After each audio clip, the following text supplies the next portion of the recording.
Hello, പുതിയൊരു വീഡിയോയിലേക്ക് ഇന്നത്തെ വീഡിയോയിൽ ഒരു ഡീപ്പ് ക്ലീനിങ് ആണ് കേട്ടോ ഉൾപ്പെടുത്തിയിരിക്കുന്നത്. വിഷുവൊക്കെ വരുമല്ലേ, അതുകൊണ്ടൊന്ന് മൊത്തത്തിലൊന്ന് ക്ലീൻ ചെയ്യാമെന്ന് വിചാരിച്ചു. സിറ്റ് ഔട്ടിൽ നിന്നാണ് കേട്ടോ ഇന്നത്തെ ക്ലീനിങ് തുടങ്ങിയത്. അവിടെ ഉണ്ടായിരുന്ന ചെറിയ ടേബിളൊന്ന് തുടച്ചു കൊടുത്തു. അതിനുശേഷം ഡൈനിങ് ടേബിളും കൂടി തുടച്ചു കൊടുത്തു. തുടക്കാൻ ഉപയോഗിക്കുന്ന ലിക്വിഡ് ഞാൻ ജസ്റ്റ് ഒന്ന് വെള്ളത്തിൽ കുറച്ച് ഡെറ്റോൾ ഒഴിച്ചിട്ടുള്ളത്, വേറെ ക്ലീനിങ് ലിക്വിഡൊന്നും ഞാൻ ഉപയോഗിക്കാറില്ല. ഡെറ്റോളും വെള്ളവും മിക്സ് ചെയ്താണ് ഉപയോഗിച്ചിട്ടുള്ളത്.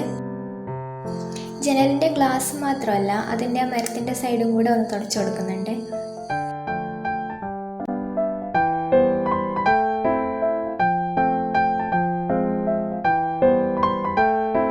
അത് കഴിഞ്ഞ് ബെഡ്റൂമാണ് കേട്ടോ ക്ലീൻ ചെയ്തത്. ബെഡ്റൂമിൽ ഉണ്ടായിരുന്ന ഒരു അലമാര, അതിൻ്റെ ഗ്ലാസും അലമാരൻ്റെ മരത്തിൻ്റെ ആ സൈഡും കൂടെ ഒന്ന് തുടച്ചു കൊടുത്തിട്ടുണ്ട് ഡെറ്റോൾ മിക്സ് ഉപയോഗിച്ച്.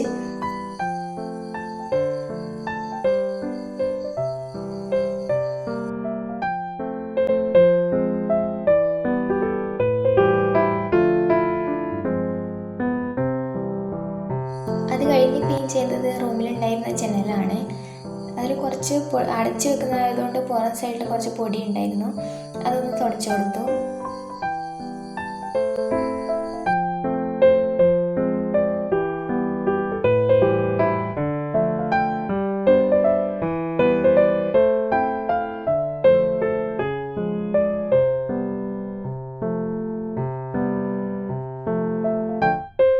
പിന്നെ അതിൻ്റെ ഇപ്പുറത്ത് ഒരു ജനൽ കൂടിയുണ്ട്, അത് എപ്പോഴും തുറന്നിടുന്നതാണ്. അതുകൊണ്ട് തന്നെ വെയിൽ കൊണ്ട് കമ്പിയുടെ പെയിൻ്റൊക്കെ ഒന്ന് ഇളകിപ്പോയിട്ടുണ്ടായിരുന്നു. അതൊക്കെ ഒന്ന് കളഞ്ഞു, ശരിക്കൊന്ന് തുടച്ച് അത് ഇളകിപ്പോയതൊക്കെ ഒന്ന് കളഞ്ഞു കൊടുത്തിട്ടുണ്ട്.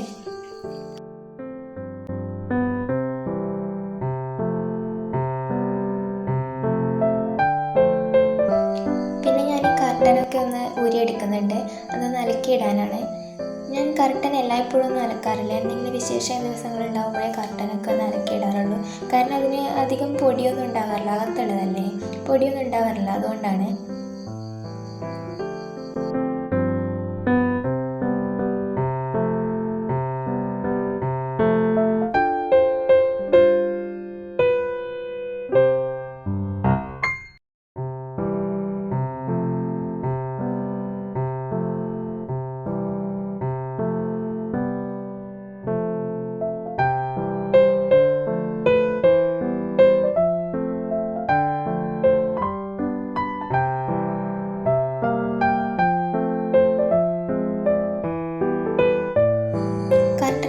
ഇട്ടതിന് ശേഷം പിന്നെ ചെയ്തത്, അലമാരയുടെ മുകളിൽ എൻ്റെ 2 ബാഗ് ഉണ്ടായിരുന്നു, അതിൻ്റെ പൊടിയൊക്കെ ഒന്ന് തട്ടി കൊടുത്തിട്ടുണ്ട്.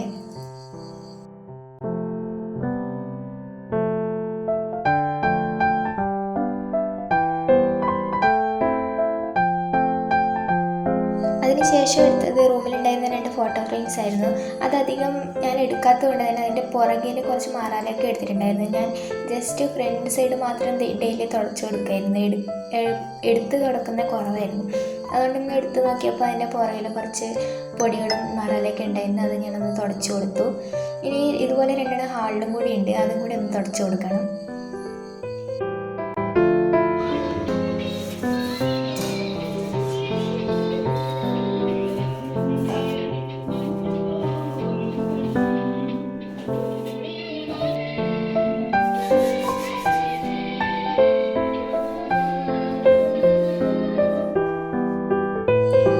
അതിനുശേഷം ഞാൻ അടിച്ചു വാരുകയാണ് ചെയ്തത്. റൂമിലുണ്ടായിരുന്ന സാധനങ്ങളൊക്കെ ഒന്ന് പൊടിയൊന്ന് തട്ടിയെടുത്തുകൊണ്ട് തന്നെ അത്യാവശ്യം പൊടികൾ അടിച്ചു വാരുമ്പോൾ അത്യാവശ്യം പൊടി കുറച്ചുണ്ടായിരുന്നു. വീട് മൊത്തം ഞാൻ അടിച്ചു വാരി അതിനുശേഷം ഒന്ന് തുടച്ചു കൊടുത്തു.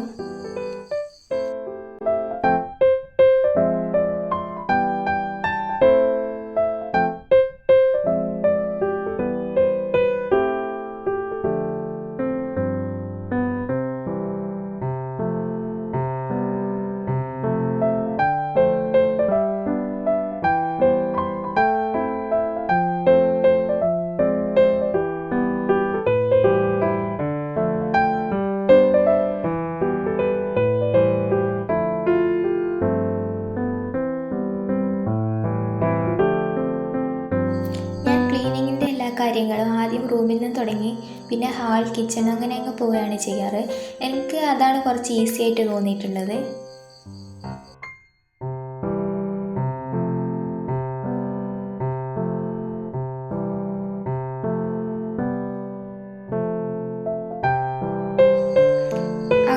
തുടച്ചതിന് ശേഷം പുറത്തേക്ക് ഇറങ്ങിയപ്പോൾ ഇത് അടുക്കളയിൽ നിന്ന് പുറത്തേക്ക് ഇറങ്ങുന്ന സൈഡാണ്. അതുകൊണ്ട് തന്നെ പുറത്തുനിന്ന് മഴവെള്ളമൊക്കെ തെറിച്ച് ഈ മൂലക്കൊക്കെ ചെളി ഉണ്ടായിരുന്നു. അത് സാധാരണ മോപ്പ് ഉപയോഗിച്ച് തുടച്ചാൽ പോവില്ല. അതുകൊണ്ടാണ് ഞാനൊരു ബ്രഷ് ഉപയോഗിച്ച് തുടച്ചത്.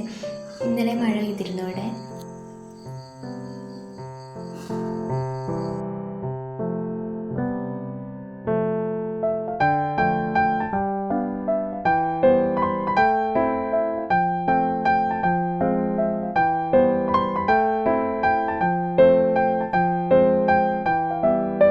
തുടച്ചൊക്കെ കഴിഞ്ഞതിന് ശേഷം അവസാനമായി പുറത്തുണ്ടായിരുന്ന വാഷ് ബേസിൻ കൂടെ ഒന്ന് വൃത്തിയാക്കി ക്ലീൻ ചെയ്ത് കൊടുത്തിട്ടുണ്ട്. അതിന് മുകളിലുണ്ടായിരുന്ന മിറർ ഒന്ന് തുടച്ചു കൊടുത്തു. ഇതോടുകൂടി എൻ്റെ ക്ലീനിങ് കഴിഞ്ഞിരിക്കുകയാണ്.